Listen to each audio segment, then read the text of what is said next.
The food that we eat is the legacy of ancestral knowledge.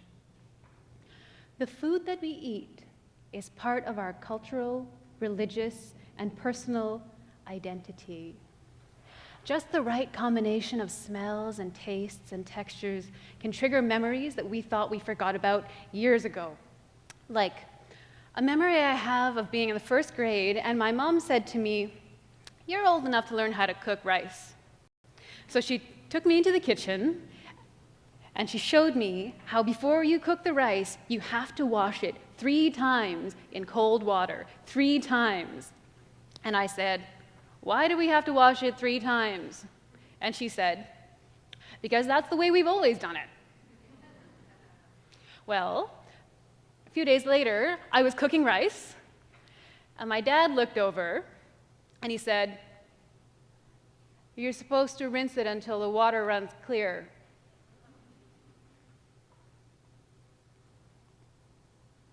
Why? Because that's the way we've always done it. Fast forward. As a young adult, I was sitting in my first year of university Introduction to Anthropology class, and I was listening to a story about international developers who went to a community of rice farmers, and they brought them this modern, high-yielding variety of rice that was going to solve all of their hunger problems. Well, much to the surprise of the developers, the local farmers were completely uninterested in this high-yielding rice. And they eventually found out that the reason for that is because the traditional rice that the farmers were growing held the spirits of their ancestors. And when they planted that rice, they were connecting to generations and generations of history, and they were nurturing the well-being of their entire community. So among other things, this is a cautionary tale about knowledge and power, and about assuming who has the answers and who doesn't. And just like when I was a little kid, I was reminded that maybe one person doesn't have all of the answers. And it's also a story about the importance of history. And those are lessons that I take with me into my work in the community, in my work where I fight to fix a food system that is broken. I fight for food, and not just food, but food that is just. Yay! So there's a very big conversation going on right now between farmers and chefs and policymakers and writers about food. And today I'm here to invite us all to be a part of that conversation, not so that we can criticize what's already being said and what's already being written, but because no one person and no one perspective has all of the answers that we need. And it's only when we recognize that as our starting place that our moving towards a more just, more sustainable food system can be most richly mobilized. So what is food justice? Food justice. Food justice combines the fight for environmentally sustainable food with the struggle for gender, economic, and racial equality. In other words, food justice as a movement is equally concerned with ecological sustainability as it is with social justice. In this vision, all people, locally, globally, regardless of income, age, race, or gender, are accessing food that is nutritious, healthy, sustainable, culturally appropriate, delicious. In other words, food that sustains people. So, yeah, no problem, right? Yeah? Yeah, we're good? No. Well, this is a challenge, and it's a challenge not just because this is a big vision, but also because when we begin to untangle questions of inequality, we have to begin asking ourselves really difficult questions about why inequality exists at all. And we're confronted with questions around race and gender and class and difference. We are required to name difference. Right? Like, naming difference is really scary. And one of the reasons why naming difference is really scary is because if I say, well, you can choose to eat healthy, nutritious food because you can afford it, but other people can't, that we're breaking down solidarity in the food movement. But if you actually stop and think about it, if we never learn to name privilege and poverty and marginalization, we're never going to be able to identify who is and isn't at the table, and we're never going to be able to develop the solutions that we need that reflect multiple perspectives and multiple priorities and multiple realities. Well, how do we get there? In the quest for a more resilient, stronger food system, our dominant strategy comes to us mainly from a group of like-minded individuals with shared values who encourage us to buy and eat local food, to vote with our forks, to vote with our wallets, in other words, to participate in change by purchasing. And it's a strategy that's really comforting because it's clear we understand what the steps are.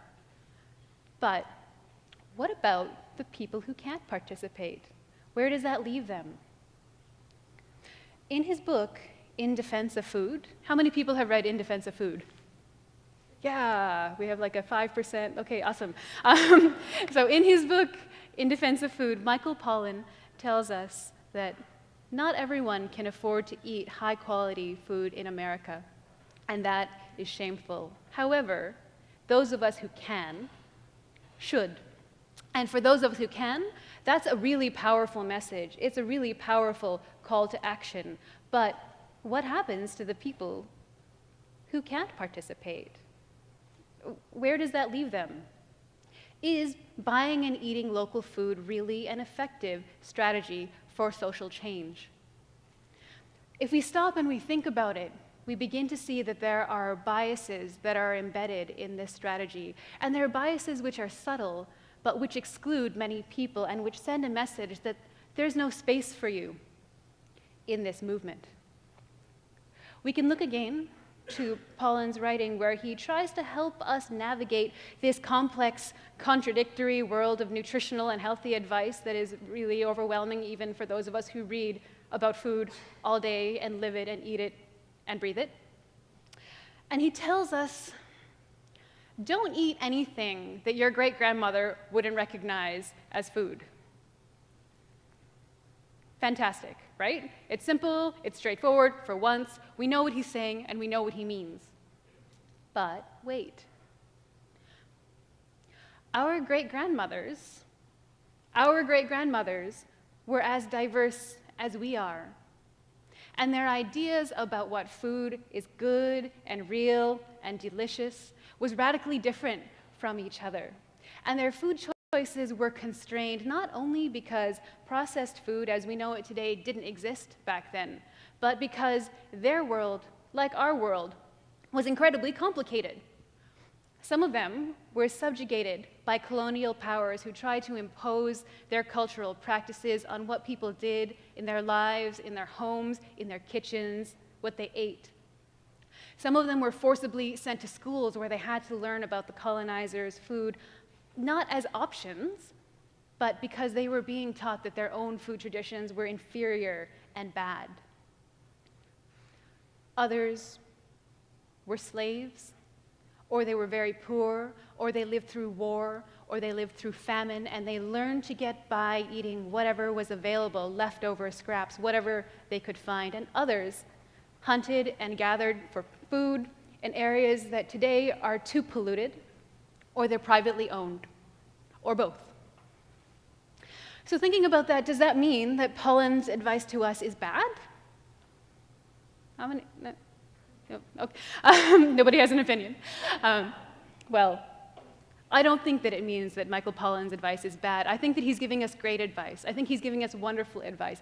But pausing and thinking about the words that we use when we have conversations about good food is a reminder. It's a reminder for us to check our assumptions and to make sure that when we say local food is best, we're asking ourselves questions like, well, best in what way?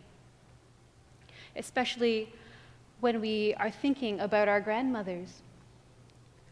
Think about another big idea that's right under our noses, that's so obvious that often we actually forget about it when we're struggling to understand the problems with our industrial food system. And that is, what people feel about their food is important. People agree? Yeah? Okay. That it should be delicious, etc., etc. Particularly in communities that have experienced or remember social and economic disadvantage, food can be a marker of place and memory and pride. Food, the food that we eat, is part of our cultural and religious and personal identities. A woman once said to me that the local food movement makes her feel like an outsider because where she grew up, in the yard, they had lemon trees and they had olive trees. And when she eats those foods today here in Canada, she feels connected to her homeland and where she came from, and her family and identity. And there are many foods that are culturally significant or medicinally significant that can't be grown in Canada. So when we consider that Canada's population is largely comprised of immigrants, we need to be really careful about the way we talk about local food.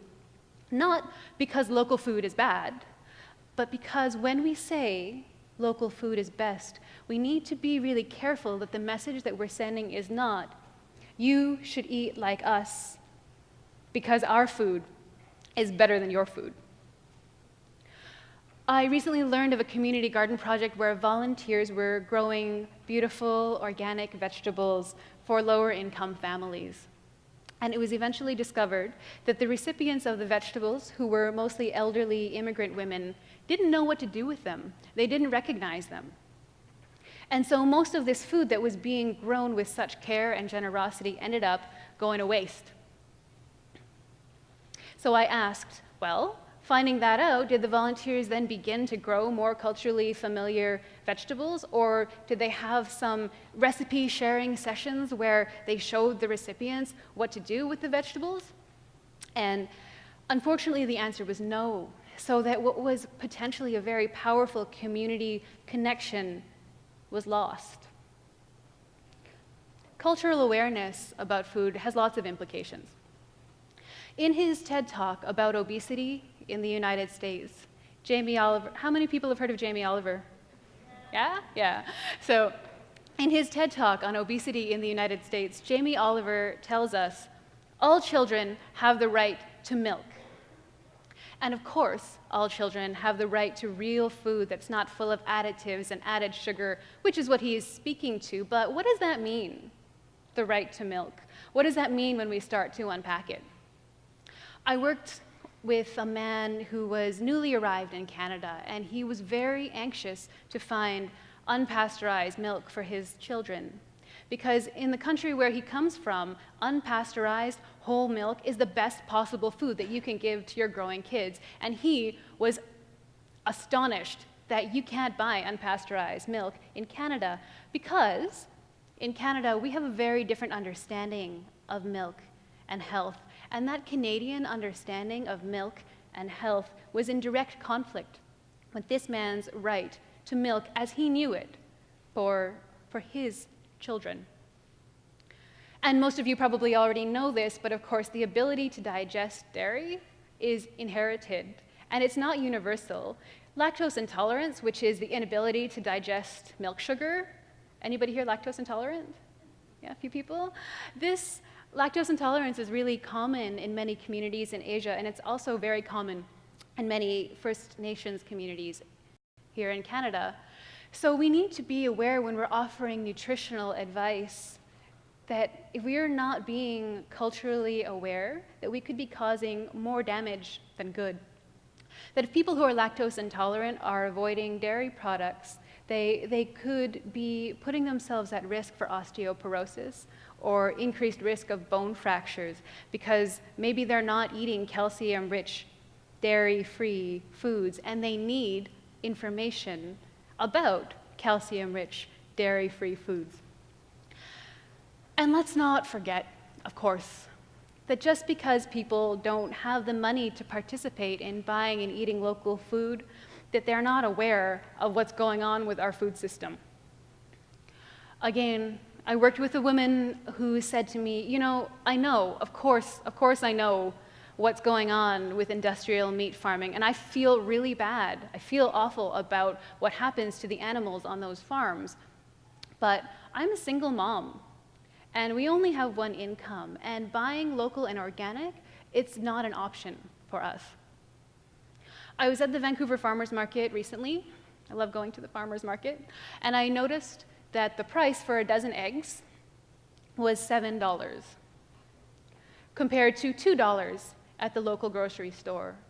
And we talk a lot about paying the real price of food, and that $7, maybe that $7 reflects the real price of a dozen eggs, but the real price of food is out of reach for so many people who are scraping by on less than the cost of real living. As consumers, we are told that we need to develop a sense of place about where our food comes from, that we need to develop relationships with our farmers, and that we can do that by, for example, going to the farmers market. And I love going to the farmers market for that reason. But did you know that the Canadian agricultural sector relies on 25,000 or more temporary workers that are brought in from developing countries, usually for about 8 months at a time, and their rights are limited, their working conditions are dangerous, their housing conditions are often very substandard, their livelihoods are precarious, but our food system relies on their low-wage labor. They're growing and processing food in every Canadian province except Newfoundland, last time I checked. But they're largely invisible, and we don't see them when we go to the farmers market, and we probably don't think about them when we see the reassuring "Grown in Canada" stickers.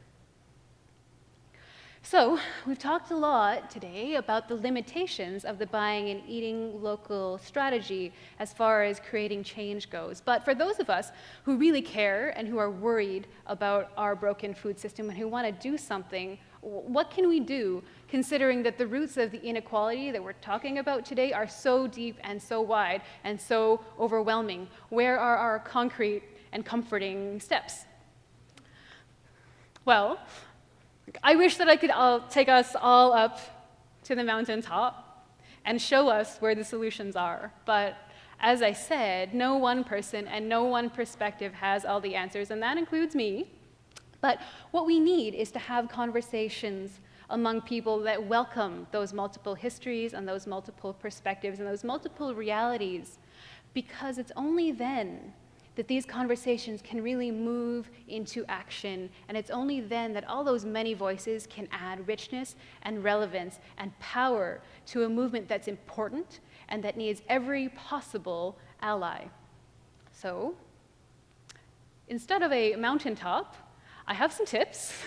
I have 4 tips for things that we can do to think hard and spread the word and get involved with making a more just food system.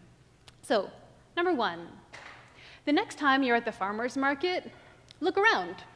Look around at the other shoppers and at the vendors and ask yourself, and ask your friends, and ask your coworkers and your family who you see and who you don't see, and ask why.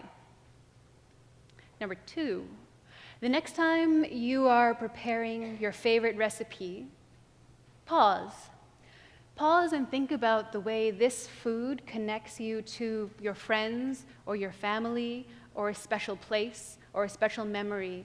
And think about the way that that might be true for people who have immigrated here or for people who have been oppressed. And consider what we might be asking of people when we say, only eat local food. What might we be asking people to give up? Number 3, if they only knew. The next time somebody says to you, if people only knew where their food came from, they would buy local and organic food. And you know that somebody is going to say this to you. And they're probably going to say it really soon, maybe like in the next 10 minutes or maybe tomorrow. And when they do that, be prepared to offer examples of the ways that people might face barriers when it comes to participating in buying and eating local food. Number 4, people have tremendous skills and life experience and knowledge. So get involved in your community, in activities, or start activities that bring people together as neighbors, not as experts and not as people who want to dictate knowledge or appropriate knowledge, but as a way to pool our experiences, to put them together, to create incredible change in our communities, and to hear all of those different stories. And finally, recognize the ways in which we have privilege, but don't get bogged down with guilt. Keep voting with your fork if you can, but never stop asking the questions that need to be answered if we are ever to achieve a truly just and sustainable food system and a socially just society. Thanks.